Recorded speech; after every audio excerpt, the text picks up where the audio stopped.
My name is Claire, and am 29 years old. I was standing in the master bedroom of my new house, holding the keys in one hand and a bottle of champagne in the other, ready to celebrate the biggest achievement of my life. Then I heard voices downstairs. Familiar voices. My mother's high-pitched laugh echoed through the hallway, followed by my father's heavy footsteps and my sister's whiny tone discussing paint colors. They were walking through my house like they owned the place, measuring walls and planning renovations. My blood ran cold because nobody, absolutely nobody, was supposed to know about this house. Before we dive into this nightmare, tell me where you're watching from in the comments below. Have you ever had family overstep your boundaries? Hit that like button if you're ready for a wild ride, and subscribe because this story has more twists than a pretzel. Trust me, you won't believe what happens next. Now, let me take you back to where this disaster really began. Growing up in Denver, I learned early that I was invisible. My sister Bethany, 3 years younger than me, was the sun around which our family orbited.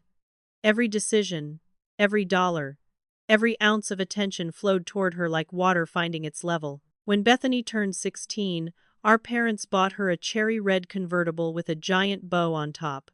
When I turned 16, my father handed me a bus pass and told me it built character. Bethany's college tuition at a private university was paid in full by our parents, who attended every parent weekend with matching sweatshirts and proud smiles. My college education came courtesy of 3 part-time jobs and student loans that still follow me like shadows.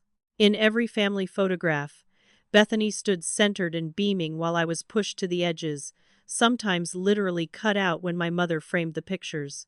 The pattern of taking started small. Bethany would borrow my clothes and return them stained or torn, and when I complained, my mother Lorraine would sigh dramatically and say I was being petty. She borrowed my jewelry for dates and never brought it back, claiming she lost it, but I'd see it on her wrist months later.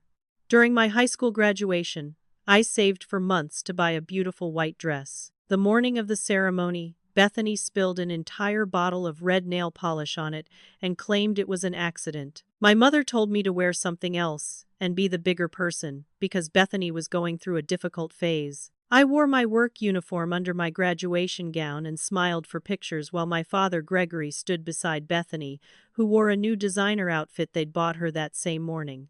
Nobody noticed my uniform. Nobody cared. The financial exploitation began when I was 22 and working my first real job after college. My parents called frantically one evening, saying my father needed emergency surgery, and they were $5,000 short.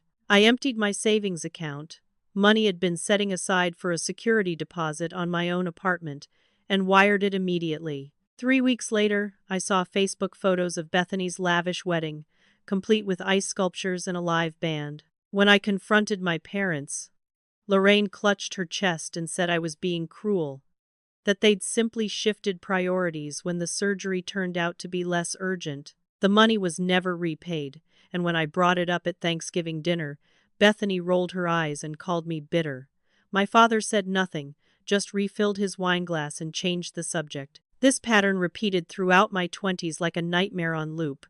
They borrowed money for a roof repair that somehow funded Bethany's honeymoon to Europe.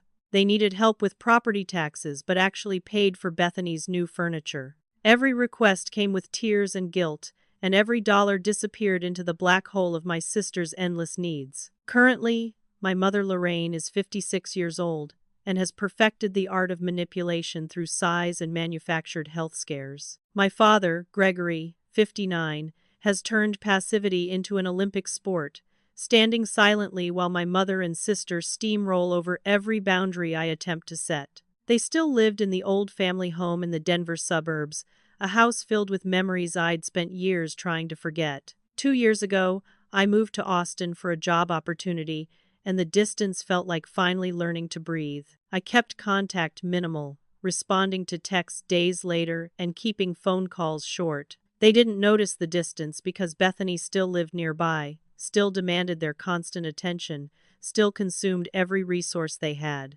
My success in Austin happened quietly, deliberately, and completely off their radar.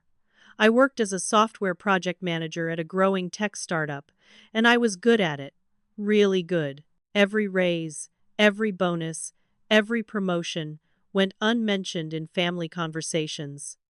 When Lorraine asked about work, I said it was fine and changed the subject. I started a side business doing freelance consulting for smaller companies, working nights and weekends, building a financial cushion that nobody knew existed. I ate ramen for dinner more nights than I'd like to admit, drove a 12-year-old sedan held together by duct tape and prayer, and wore the same 5 outfits on rotation for 2 years. My coworkers probably thought I was broke, but my savings account told a different story. I rebuilt my credit score from a dismal 620 after years of financial strain to a pristine 780 through careful planning and obsessive monitoring. House hunting became my secret obsession. Every weekend for 6 months, I toured properties with my realtor Judith, a sharp woman in her 50s who never asked intrusive questions about why I was doing this alone. I looked at condos and townhouses, but my heart wanted something different, something permanent, something that screamed, "This is mine, and nobody can take it from me." Then Judith called one Thursday afternoon about a craftsman bungalow in a quiet neighborhood on Austin's outskirts. The moment I walked through the door, I knew this was it. 3 bedrooms with crown molding and original hardwood floors, 2 full bathrooms with vintage tile that somehow still looked modern, and a backyard with massive oak trees that provided shade like a natural cathedral. The kitchen had been updated with granite countertops and stainless appliances, but the house retained its character with built-in bookshelves and a stone fireplace. The seller was relocating for work and motivated to close quickly, listing it at $340,000, which was $15,000 below market value. The secrecy was intentional and absolute.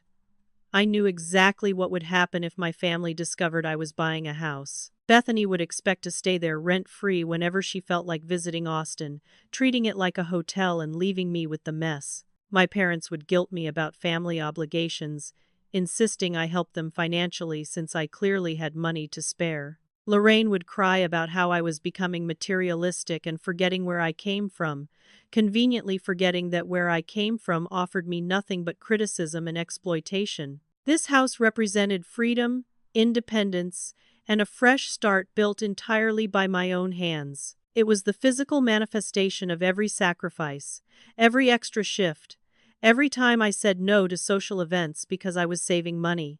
I closed on the house 3 weeks before this disaster, sitting alone in a sterile office signing paper after paper while Judith smiled and squeezed my shoulder. She asked if I wanted to call anyone to celebrate, and I lied smoothly, saying my family would visit later. My first night in the house was magical in its simplicity. I slept on an air mattress in the empty living room, with a sleeping bag I'd bought at a discount store, ordered pizza from a place down the street, and sat on the floor eating it straight from the box. The silence was profound.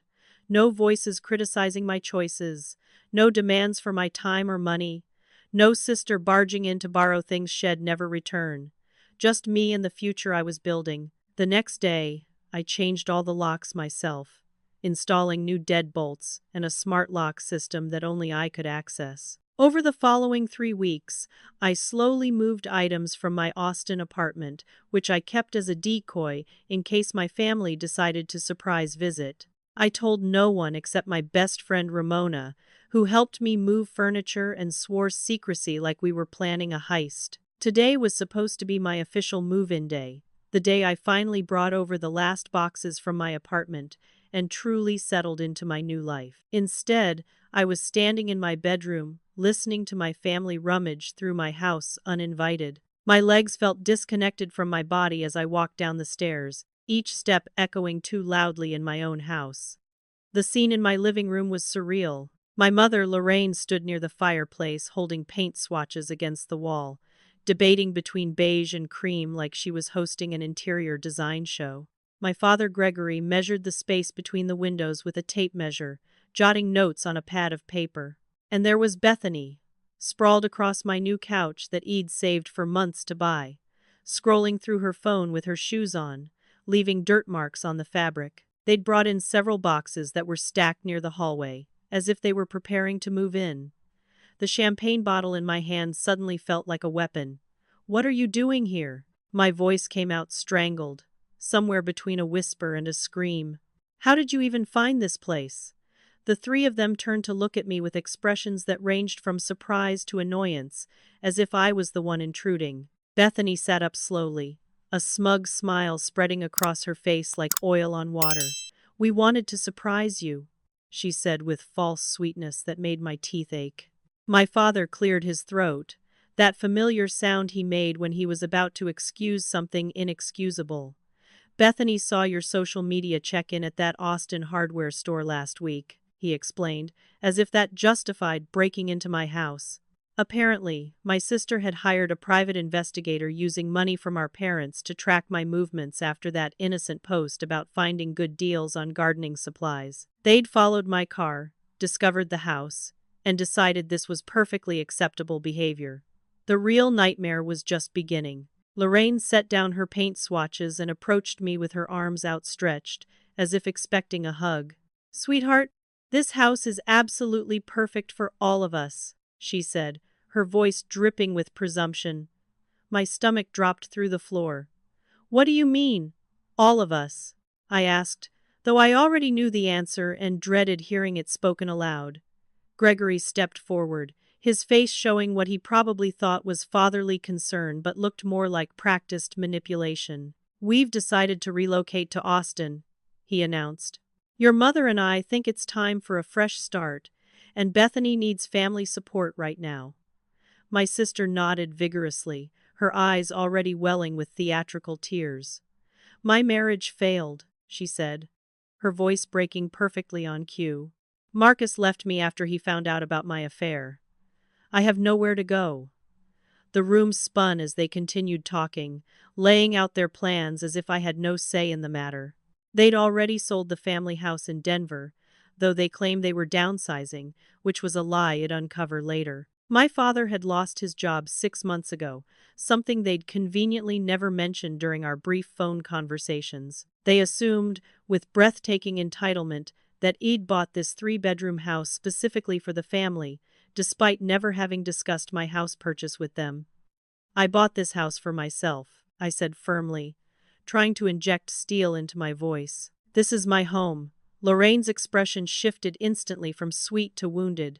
"Don't be selfish, Claire," she snapped. "We're family. Family helps each other." Bethany swung her legs off the couch and stood up, brushing imaginary lint from her designer jeans that probably cost more than my monthly car payment.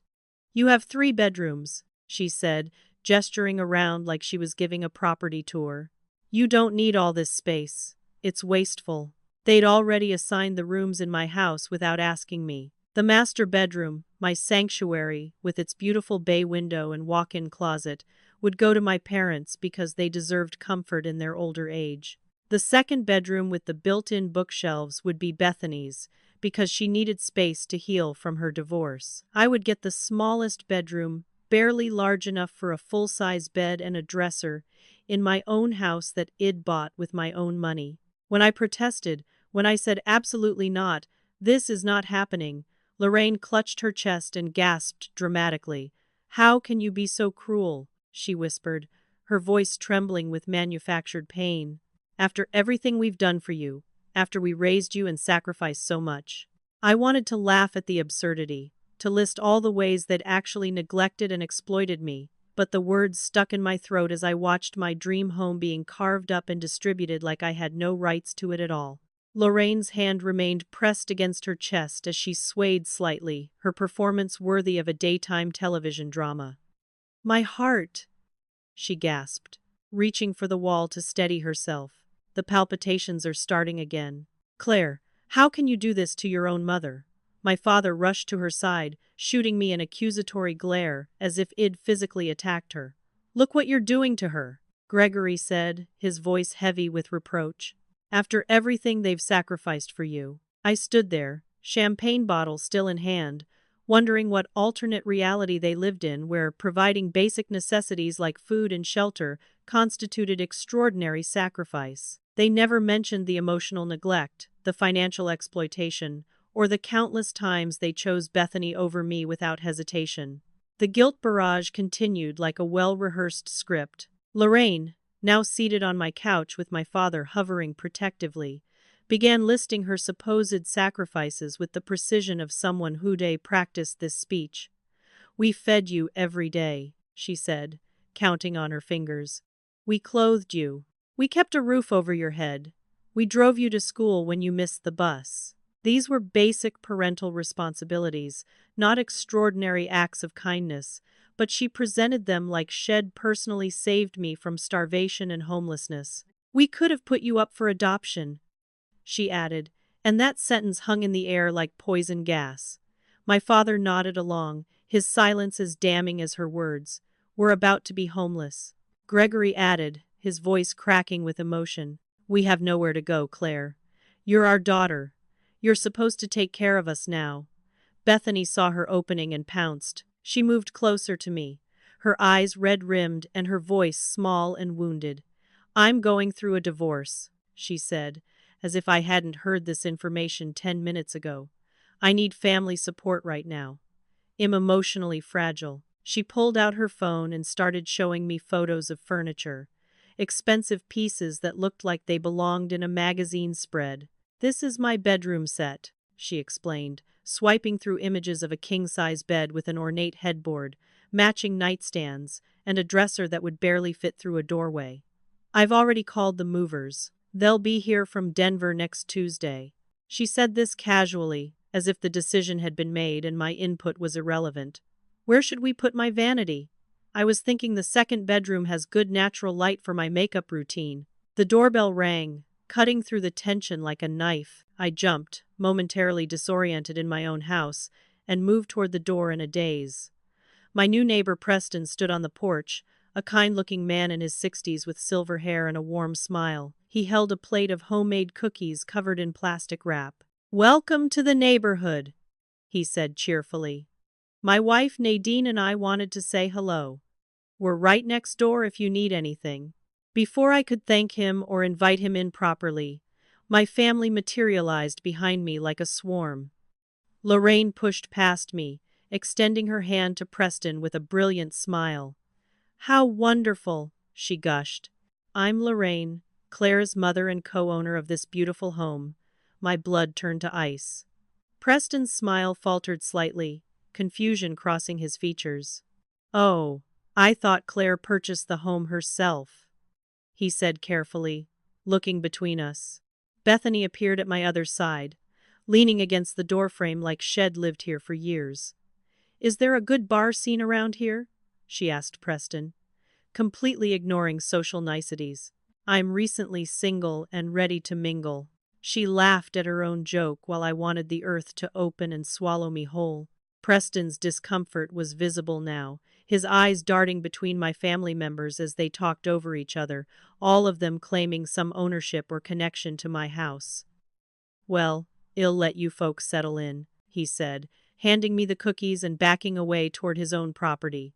"Welcome again, Claire." He emphasized my name slightly, and I saw recognition in his eyes that something was very wrong with this picture. As I closed the door, I felt my reputation in this neighborhood already crumbling, destroyed before Eid even properly moved in. When I turned around, Bethany was pulling papers from her designer handbag, the one I recognized as being worth more than my monthly mortgage payment. "Since we're all going to be living here," she said brightly, "we should probably make everything legal." She unfolded documents and spread them across my coffee table with a flourish. "Mom co-signed your mortgage, so she has legal rights to this property." My hands shook as I picked up the papers, scanning them quickly. Something was wrong. The bank logo was slightly off, the font not quite matching. The signature line for Lorraine looked freshly printed, not officially notarized. "This is fake," I said, my voice rising. "This is a forgery. Mom didn't co-sign anything. I bought this house entirely on my own." Bethany shrugged, unbothered by my accusation. "It's just a draft," she said dismissively. "But it shows intent. Mom has every right to be here." The threat was crystal clear. If I didn't cooperate, they would forge whatever documents they needed to establish legal claim to my house. My father said nothing, standing near the fireplace examining my family photos like this was a casual social visit. My mother had recovered miraculously from her heart palpitations and was now examining my kitchen cabinets, opening doors, and making disapproving noises about my organization system. I felt my control slipping away, my sanctuary being invaded and colonized in real time. "Get out," I said, my voice shaking with rage and fear. "All of you need to leave my house right now." Gregory turned to face me, his expression disappointed in that particular way that had haunted my childhood. "You've changed," he said sadly. "Austin has made you cold and selfish. This isn't the daughter we raised." Lorraine began crying, actual tears running down her cheeks as she clutched the counter for support. "Bethany warned me this would happen," she sobbed. "She said you didn't love us anymore, that you'd abandoned your family. I didn't want to believe it, but here we are." My sister stood next to our mother, rubbing her back comfortingly while shooting me looks of pure triumph. None of them moved toward the door. When I insisted again that they leave, they simply sat down on my floor in what I realized was a sit-in protest. They were squatting in my house, and they had no intention of leaving peacefully. Bethany pulled out her phone and opened her social media, angling the camera to capture her tear-stained face. "Hey everyone," she said into the phone, her voice breaking beautifully. "I'm here at my sister's new house, and she's kicking out our homeless parents. We have nowhere to go, and she doesn't care." She started live streaming, spinning a story of a cruel, selfish sister abandoning her family in their time of need.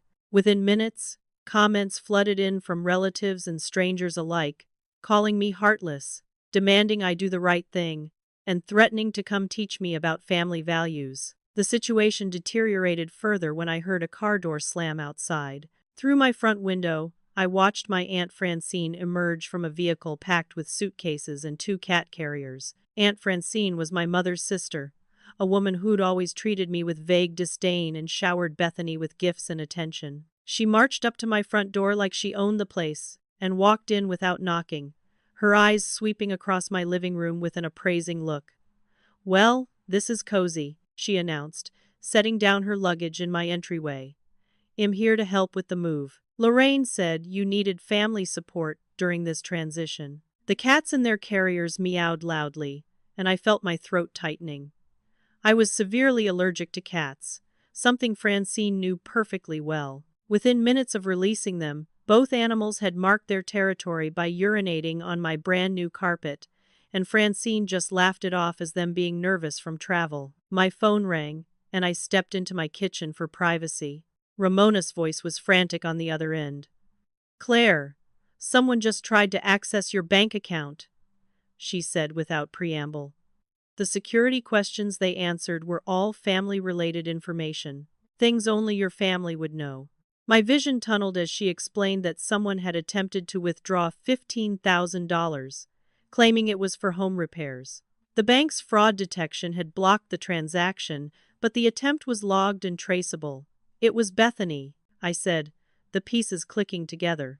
"She must have gone through old family documents, found my security question answers from years ago." Ramona confirmed that the attempt had come from a Denver IP address earlier that morning, before my family had even arrived at my house. They'd been planning this invasion for days, maybe weeks, coordinating their attack with military precision. While I was on the phone, my mailman arrived with a delivery.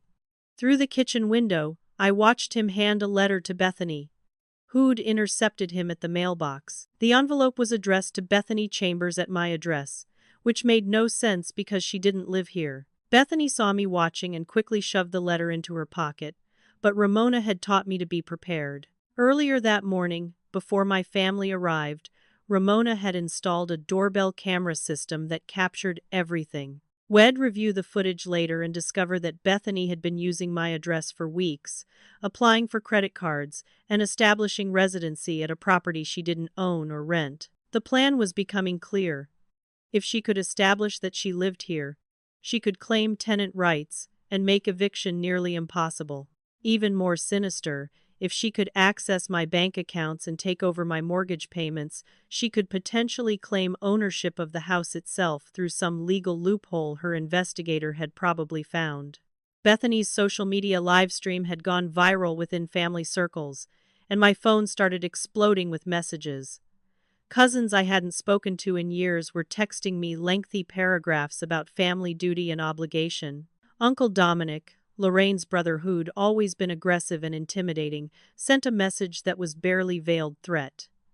"I'm coming down there to teach you some respect, little girl. You don't treat your parents like garbage." Extended family members who'd never shown interest in my life were suddenly experts on what I should do, how I should behave, and what I owed my parents. Bethany had created a narrative of abandonment and cruelty that painted her as the concerned sister trying to help, and me as the villain who'd made it big and forgotten where I came from. Her live stream had morphed into a GoFundMe campaign titled, "Help Our Family Escape Abusive Daughter," complete with a sob story about parents on the verge of homelessness and a sister recovering from divorce. Strangers were donating money, leaving comments about what a terrible person I was, and sharing the campaign across social media platforms. My private nightmare had become public entertainment. I returned to the living room to find my family had made themselves even more comfortable. Lorraine had raided my refrigerator and was making sandwiches, complaining loudly that I didn't have the right kind of mayonnaise. Gregory had turned on my television and was watching a football game with the volume up high, his shoes off and his feet on my coffee table. Francine was unpacking her suitcases in what Shed decided was her room, the second bedroom I'd planned to convert into a home office. Her cats prowled through my house, knocking over decorative items and scratching at my furniture. Bethany sat at my kitchen counter on her laptop, typing furiously and occasionally taking selfies with captions about family drama and ungrateful siblings. They'd transformed my peaceful sanctuary into their personal crash pad in less than 3 hours, and none of them seemed remotely concerned about my consent or comfort. When I demanded again that they leave, Lorraine looked at me with genuine confusion. "Where would we go?" she asked, as if that were my problem to solve.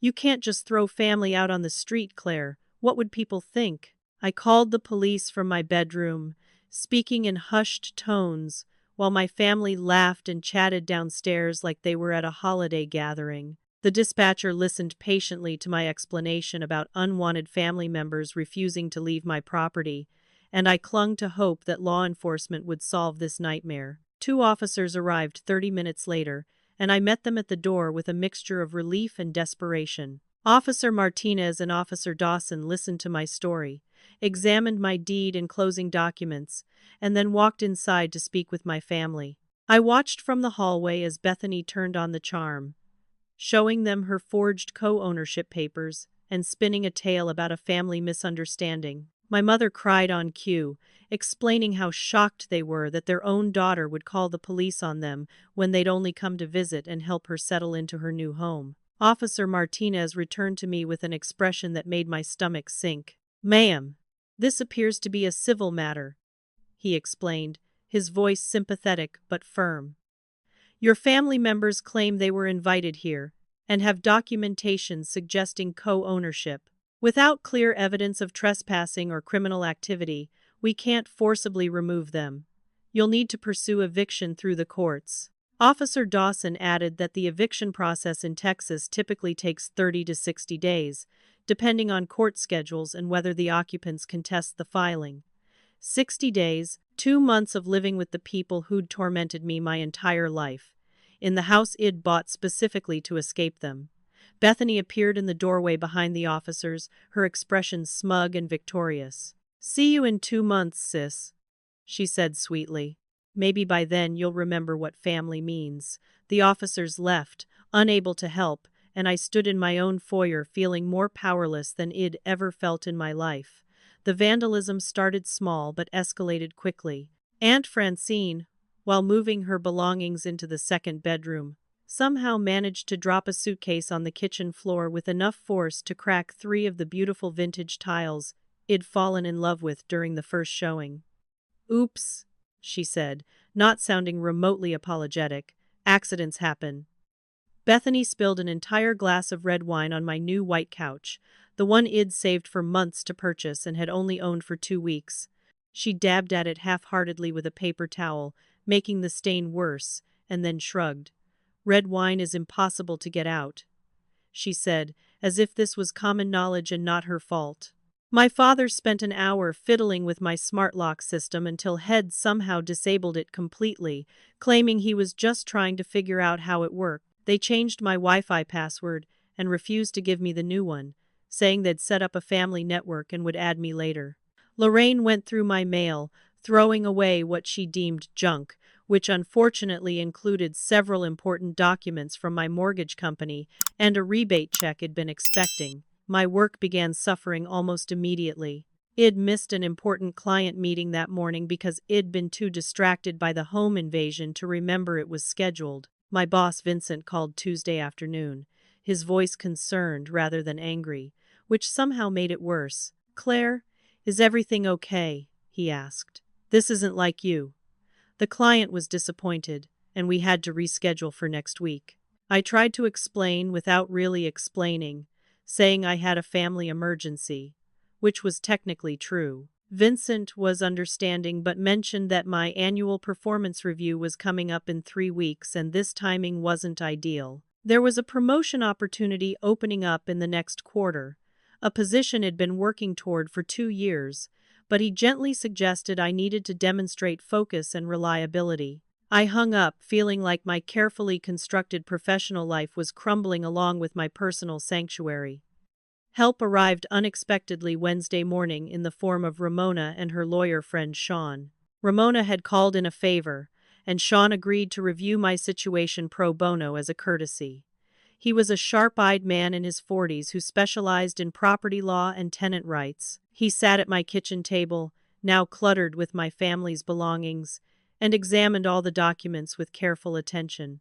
The news wasn't good initially. "Eviction is your legal route," he confirmed, echoing what the police had said. "It'll take time, possibly 2 months, and they can contest it to drag things out longer." But then his expression shifted as he examined Bethany's forged co-ownership papers more closely. "Wait," he said, pulling out his phone to compare the bank logo. "This document is definitely fraudulent. And more importantly, they've never established actual residency here. No lease agreement, no utility bills in their names. They're not on any official documentation for this property. If you act fast, we might be able to claim criminal trespassing rather than treat this as a landlord-tenant situation." That evening, everything came to a head. I'd gone upstairs to what was supposed to be my master bedroom, only to find Bethany sitting on my bed surrounded by journals I'd kept since high school. She was reading them aloud to Aunt Francine, who sat in my reading chair laughing at my teenage anxieties and dreams. "Listen to this," Bethany said, her voice mocking as she read an entry from when I was 17. "I just want Mom and Dad to be proud of me. I got straight A's this semester." But they didn't even mention it at dinner because Bethany made the volleyball team. "Sometimes I feel invisible," Francine cackled, slapping her knee. "You were such a whiny little thing," she said, "always playing the victim." Bethany held up her phone, recording herself reading my private thoughts. "Should I post this?" she asked Francine. "Everyone needs to know what a selfish brat she's always been." Something inside me shattered. These weren't just boundary violations anymore. This was psychological warfare, deliberate cruelty designed to break me completely. I stood in the doorway of my own bedroom, watching my sister weaponize my most vulnerable moments, and I felt the fight draining out of me. Maybe they were right. Maybe I should just sell the house, take the loss, and move somewhere else. Start over again in a different city where they couldn't find me. I walked downstairs in a daze, grabbed my car keys, and went outside to sit in my vehicle in the driveway. Through the windows, I could see my family celebrating like they'd won some kind of victory. They were opening my champagne, the bottle ID brought to toast my success, and raising glasses to each other. My phone buzzed with a message from Bethany. "Thanks for the house, loser. Maybe next time you'll remember family comes first." Ramona found me crying in my car 20 minutes later. She'd come back to drop off more documentation for Sean and saw me sitting there, broken and defeated. "Don't you dare give up," she said fiercely, climbing into the passenger seat. "That's exactly what they want. They've been bullying you your entire life, and they're banking on you rolling over one more time." She grabbed my shoulders and made me look at her. You worked your ass off for this house. You sacrificed and saved and planned. You deserve this, Claire. You deserve a life they can't touch. If you run now, they'll just find you again. They'll always find you because you'll always be running. Her words cut through the fog of despair. She was right. I could move to another city, another state, another country, and they'd still see me as their resource to exploit. The only way forward was to stop running and start fighting back, harder than I'd ever fought for anything in my life. Sean's advice was clear and methodical. Document everything, he said Thursday morning, spreading out a legal pad with a detailed action plan. Every act of vandalism, every threat, every piece of evidence that they're not legitimate occupants. Texas law is actually on your side here if we can prove they're trespassers rather than tenants. I spent that entire day installing hidden cameras throughout my house. Small devices tucked into bookshelves and smoke detectors that recorded everything in high definition. The cameras were legal in Texas since it was my property, and I made sure to place them strategically in common areas where my family spent most of their time. Within hours, I had footage of Bethany going through my bedroom drawers and pocketing a pearl necklace my grandmother had left me. I had video of Lorraine on the phone with an unknown person, laughing about how easy it had been to manipulate me and discussing their plans to sell off my furniture once they'd successfully taken over the house. The most damning footage came Friday afternoon when I caught my father and Bethany having a conversation in the living room. Gregory spoke quietly about squatters' rights, explaining to Bethany that if they could stay long enough and establish residency through mail delivery and utility bills, they might be able to claim legal occupancy that would be hard to overturn. "Claire's too soft," he said, a statement that burned itself into my memory. "She'll cave eventually. She always does." Bethany laughed and said something about already having movers scheduled to bring her furniture from Denver. Francine appeared on camera scratching the side of my car with her keys in the driveway, looking around to make sure no one was watching before deliberately dragging the metal along the driver's side door. Every cruel act, every calculated move, every moment of their true nature was being captured in crystal-clear video. Preston returned to my house Saturday morning, and this time I answered the door before my family could intercept. He asked if we could speak privately, and I stepped outside onto the porch, grateful for a moment away from the chaos inside. "I'm a retired police detective," he said quietly, his kind eyes serious. 28 years with Austin PD before I retired.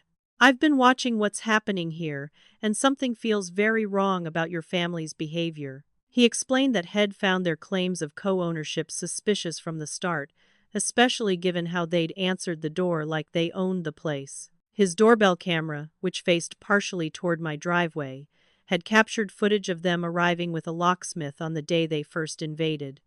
"Your sister told the locksmith shed lost her keys to her own house," Preston explained. "That's breaking and entering, Claire. That's a crime." He offered to testify on my behalf and provide his camera footage as evidence. More than that, he offered the weight of his experience and credibility as a former law enforcement officer. "I've seen people like your family before," Preston said, his voice heavy with recognition. "They're con artists who happen to share your DNA. That doesn't make what they're doing okay." His validation meant more than I could express. For the first time in my life, someone outside my tiny circle of friends looked at my family's behavior and recognized it for what it was: abuse. Not tough love, not family dynamics, not me being too sensitive. Abuse.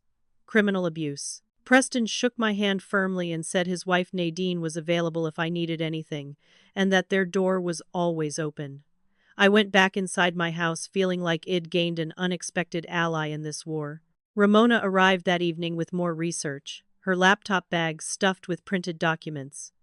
"Your sister is wanted in Colorado," she announced, spreading papers across my kitchen table away from where my family could see. Her ex-boyfriend Marcus filed a police report 6 months ago for fraud and theft. She scammed him out of $30,000, claiming she needed it for medical bills, but actually used it to fund a spending spree and buy that car she's driving. There was an active warrant for Bethany's arrest in Denver, and she'd been dodging court dates by claiming she couldn't afford to travel for hearings.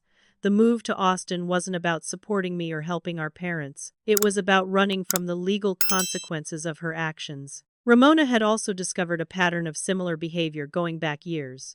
Credit card fraud, check kiting, and a restraining order from a former roommate who'd accused Bethany of stealing jewelry and designer clothes. Monday morning, Sean filed an emergency restraining order at the Travis County Courthouse. The petition was thick with evidence. Photos of the vandalism, video footage of the theft and property damage, bank records showing the attempted identity theft, Preston's testimony and camera footage proving they'd broken in, and Marcus' police report from Colorado showing Bethany was fleeing criminal charges. Sean moved quickly, requesting an expedited hearing given the ongoing nature of the harassment and the evidence of criminal activity. The judge reviewed our filing and granted a temporary restraining order that afternoon, with a full hearing scheduled for Wednesday morning. A sheriff's deputy would serve the order, requiring my family to vacate the property within 30 minutes of service or face arrest for contempt of court. I returned to my house Tuesday evening with Sean and the sheriff's deputy, my hands shaking as we walked through my front door. My family was scattered throughout the living room. Lorraine watching television, Gregory reading a newspaper, Bethany on her laptop, and Francine feeding her cats treats on my kitchen counter. They looked up with annoyance when we entered, as if we were interrupting their peaceful evening. The deputy stepped forward, his uniform and badge commanding immediate attention. "I'm serving a temporary restraining order," he announced, handing copies to each of them. "You have 30 minutes to gather your immediate personal belongings and vacate this property. Any violation of this order will result in arrest." The shock on their faces would have been satisfying if I wasn't so exhausted. Lorraine clutched the papers, her eyes scanning frantically as the reality set in. "This is illegal," she sputtered. "You can't just throw us out. We have rights." Sean stepped forward, his voice calm and professional. "Actually, you have no rights to this property. You broke in using false pretenses. You've committed vandalism and theft. And there's evidence of attempted identity theft and fraud. The court has deemed you a threat to Miss Claire's property and well-being." Bethany jumped to her feet, her face flushing red with rage. "I'll sue you for everything you have," she screamed at me. "This is harassment. This is abuse." Sean didn't even flinch. "Your warrant for arrest in Colorado has been forwarded to Travis County," he said.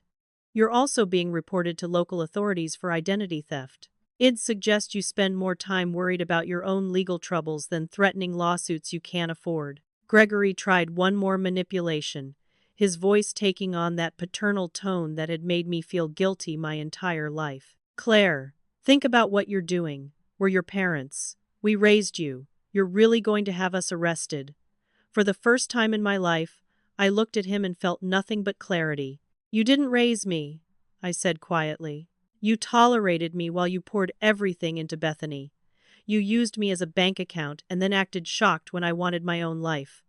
I'm not doing this to you. You did this to yourselves." The words felt powerful and true, and I watched something shift in his expression. Not remorse exactly, but recognition that his usual tactics weren't going to work this time. The 30-minute countdown began, and chaos erupted as my family scrambled to pack. Bethany tried to take items that weren't hers, loading my television into a box and claiming she'd given it to me as a housewarming gift.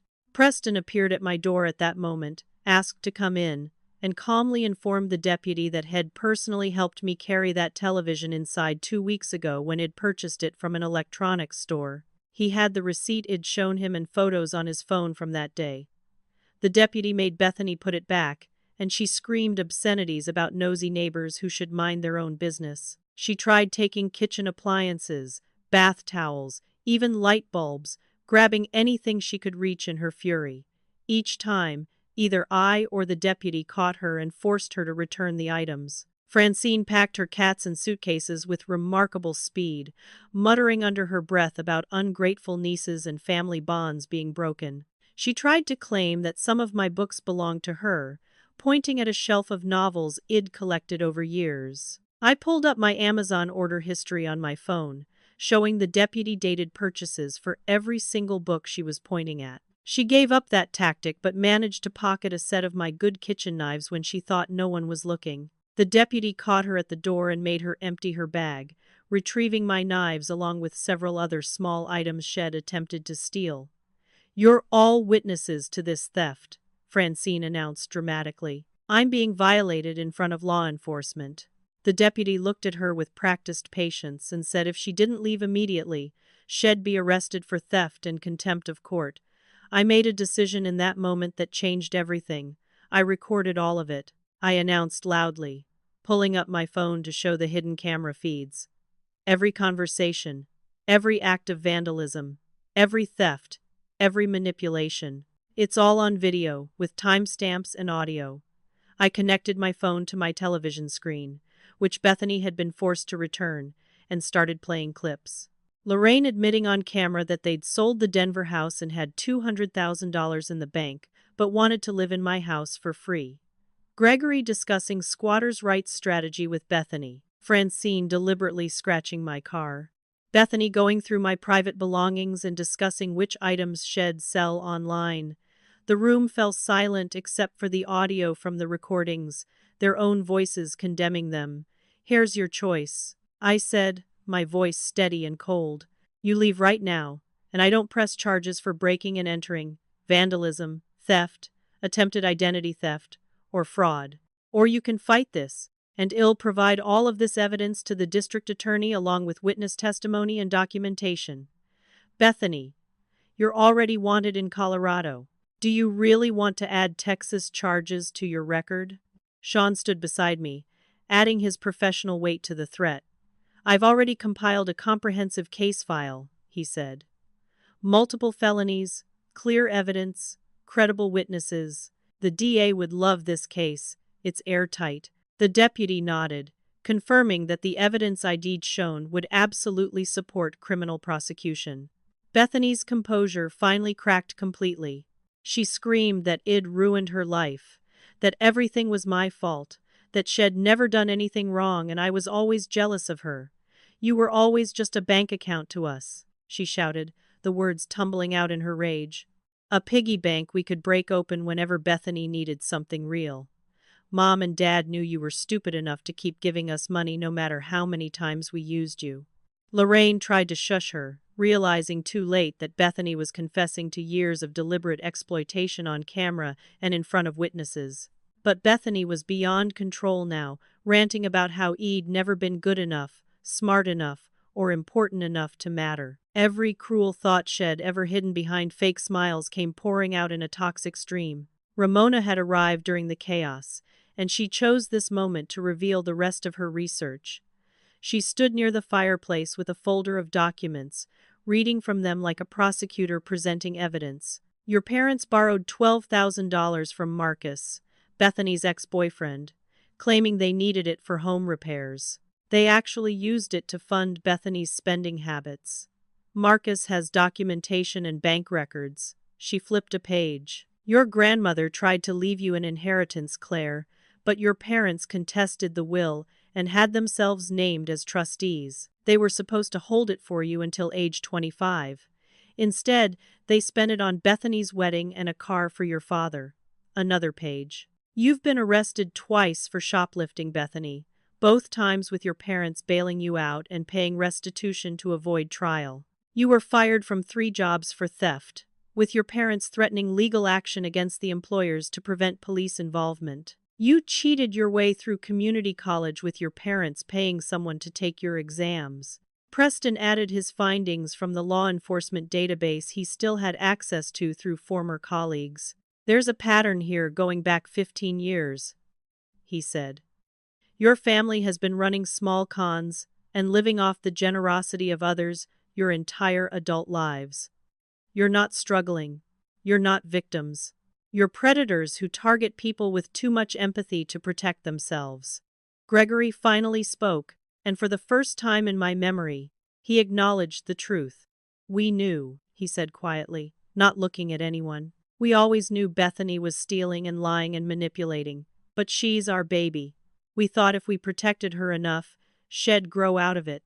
Instead, we just made it worse." The sheriff's deputy had heard enough. He informed Bethany that based on the evidence presented and her outstanding warrant, she was being detained pending extradition to Colorado. Bethany lunged forward, trying to reach me, screaming threats and obscenities. The deputy restrained her professionally, placing her in handcuffs while she thrashed and cried.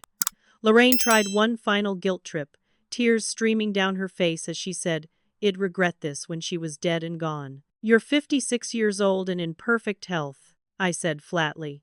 "You'll probably outlive me since stress kills, and you've certainly given me enough of it." She had no response to that, just gathered her belongings and followed Gregory out to their car, their faces masks of defeat and humiliation. The legal consequences unfolded over the following weeks.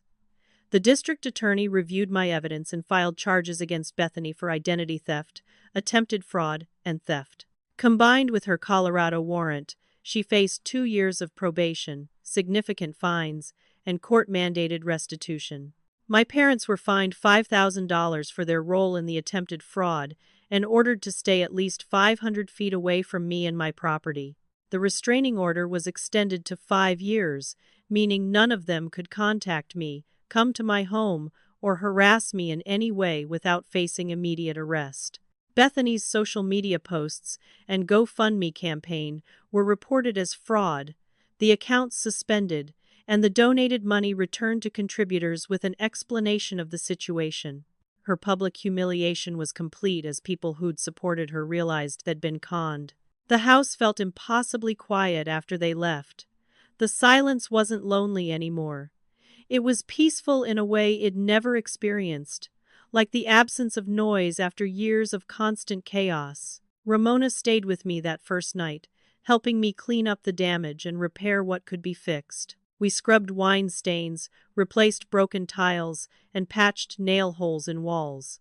Preston and his wife Nadine came over with cleaning supplies and spent hours helping restore my home to its original condition. They introduced me to other neighbors, a lovely couple named Camilla and Hudson who lived on the other side, and slowly I began to feel like I belonged in this community. These people, strangers weeks ago, rallied around me when my own blood relatives had tried to destroy me. My boss Vincent called after I'd emailed him a brief explanation of what had been happening. "Take the week off," he said immediately. "Paid leave. Handle what you need to handle, and we'll talk about that promotion when you get back." His understanding and support meant everything. My colleagues sent a care package to the office with a card signed by the entire team, expressing their support and telling me to take all the time I needed. The promotion wasn't just still on the table. Vincent later told me that the way I'd handled an impossible situation with documentation, legal action, and professionalism had actually demonstrated the exact leadership qualities they wanted in the new role. Sometimes the worst experiences reveal strengths you didn't know you had. I started therapy 2 weeks later with a counselor named Sylvia who specialized in family trauma and narcissistic abuse. Sitting in her comfortable office, I told my story from childhood through the house invasion, and she listened without judgment or disbelief. "You were the scapegoat child in a textbook narcissistic family system," she explained. "Bethany was the golden child. Your parents were enablers, and you were conditioned from birth to sacrifice yourself for their benefit." She helped me understand that my family's treatment wasn't my fault, that I hadn't been too sensitive or ungrateful, and that setting boundaries wasn't cruel. It was survival. Through therapy, I learned to recognize manipulation tactics, understand trauma responses, and build healthier relationship patterns. The work was hard and sometimes painful, but each session felt like removing another brick from a wall I'd been carrying my entire life. My chosen family grew organically over the following months. Ramona became more than a best friend. She became the sister I'd always deserved.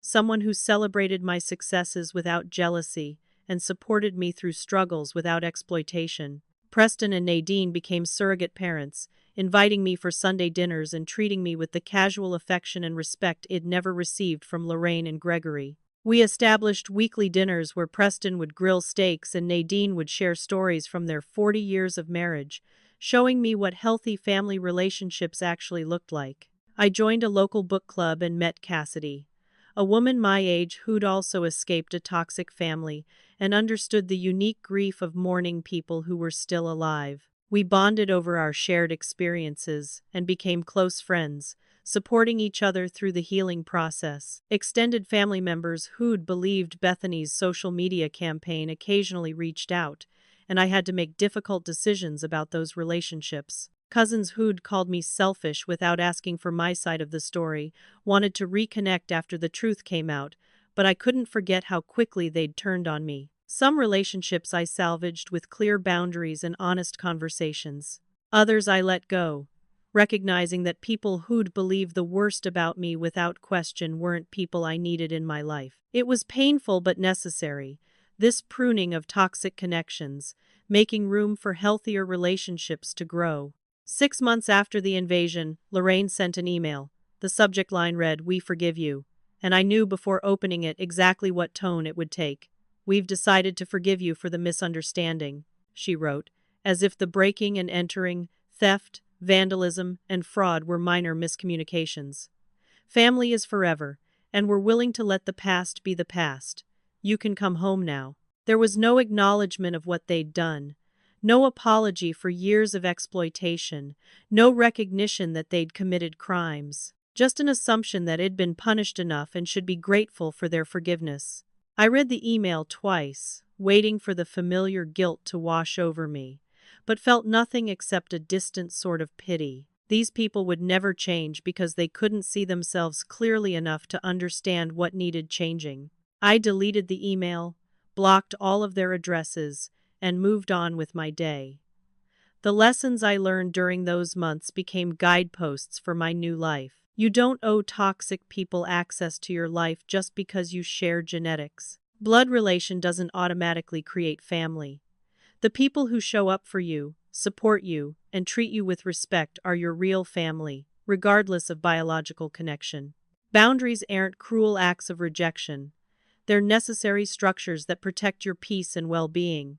Success means nothing if you're too afraid to protect what you've built. Sometimes the biggest act of love you can give yourself is permission to walk away from people who hurt you, even if society says you should stay.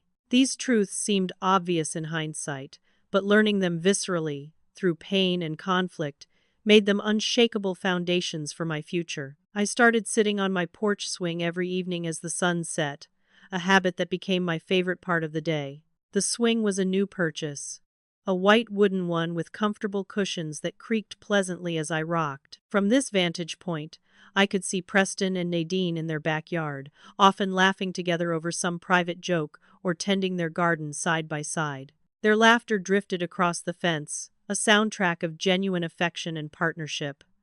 My phone would buzz with texts from Ramona about weekend plans or funny memes she thought I'd enjoy. Cassidy and I had standing brunch dates every Sunday after book club. For the first time in my life, I felt surrounded by people who wanted me around, not for what I could give them, but simply because they enjoyed my company. One evening in late autumn, I sat on that porch swing with a mug of tea, watching the oak trees in my backyard turn golden in the fading light. I held my house keys in my other hand, feeling their weight and meaning differently than I had that first terrible day.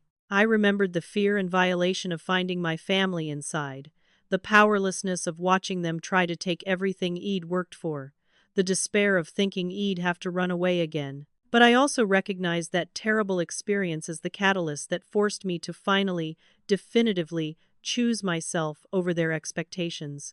This house wasn't just property. It was proof that I could build something they couldn't touch or diminish. It was freedom in physical form. The wisdom I'd gained felt hard-earned and precious. Some people will never understand why you had to distance yourself from them, and that's okay. Their inability to comprehend doesn't invalidate your reasons or make your boundaries wrong. Your peace matters more than their perception of you. You're allowed to prioritize your mental health and safety over maintaining relationships that harm you. I bought this house for me, not for them. I chose myself, not selfishly, but as an act of necessary survival. That choice wasn't cruel. It was the most compassionate thing I'd ever done for the person who needed it most, which was me. The promotion came through 3 months after the invasion ended, along with a significant raise that let me furnish my house exactly how I wanted it. Preston helped me choose a dog from the local shelter, a sweet golden retriever mix named Copper, who now followed me from room to room like a devoted shadow. A co-worker named Hudson, different from my neighbor, had asked me out for coffee, and we'd been on several dates that felt easy and promising. Life didn't just feel possible again. It felt rich with potential and surprisingly joyful. I was dating, succeeding at work, building genuine friendships, and creating the life I'd always deserved but never believed I could have. As darkness fell and the automatic porch light flickered on, I stood and stretched, Copper appearing at my side with his tail wagging. I walked to my front door, key in hand, and paused before unlocking it. This simple act, entering my own home, still filled me with quiet gratitude. I was safe here. Nobody could take this from me, because I'd fought for it and won. I turned the key, heard the lock click open, and stepped inside with Copper padding beside me. Before closing the door, I looked back at my quiet street, my peaceful neighborhood, and the life I'd built from nothing. "This is my house," I said softly to Copper, who looked up at me with adoring brown eyes. "My life. And nobody gets to take that from me again." So tell me in the comments, have you ever had to cut off toxic family members to protect your peace? Was it the hardest decision you've ever made, or the most freeing? I want to hear your stories, because I know I'm not alone in this experience. If this story resonated with you, please hit that like button and subscribe to this channel for more real-life stories about setting boundaries and choosing yourself. Share this video with anyone who needs to hear that it's okay to walk away from people who hurt you, even if they're family. Thank you so much for listening to my story and for your support. I hope you find the courage to protect your peace the way I finally learned to protect mine. Remember, you deserve relationships that lift you up, not tear you down. Take care of yourselves out there, and I'll see you in the next story.